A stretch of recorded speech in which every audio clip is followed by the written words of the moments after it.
and the mayor of Taylor is busted by the local 4 defenders. It's a story about unpaid bills, a fancy golf course, and abuse of power.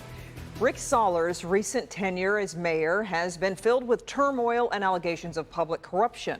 He remains under indictment in a bribery case that saw federal agents raiding his home and Taylor City Hall back in 2019. Well, today, we've learned 2 of his alleged co-conspirators are expected to plead guilty to charges related to public corruption. Sollars is running for re-election next month, but has to do so as a write-in candidate because he didn't file campaign finance statements and had unpaid fines. Well, now the local 4 defenders have uncovered massive unpaid bills to the city-run golf course. So let's bring in local 4 defender Karen Drew with what she found. Karen.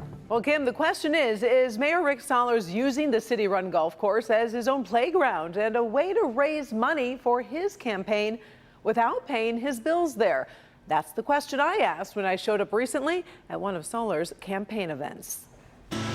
The Lakes of Taylor, a gem for the city. On its website, it states the club has given the Taylor golf community the perfect place to satisfy all its needs. Apparently, it's also been satisfying the needs of the Rick Sollars for Mayor campaign. Take a look at these unpaid bills. One from July of 2020, another from June of 2021. Both for the Sollars leadership PAC.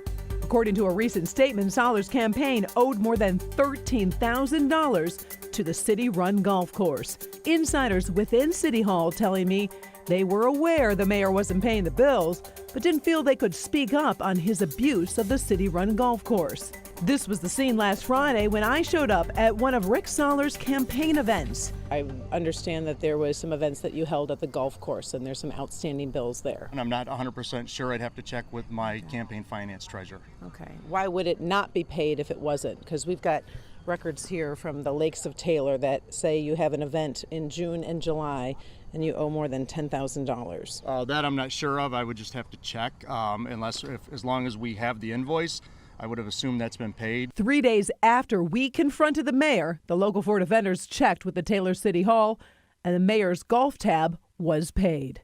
It's on me. I mean, we owed it, and we paid it yesterday.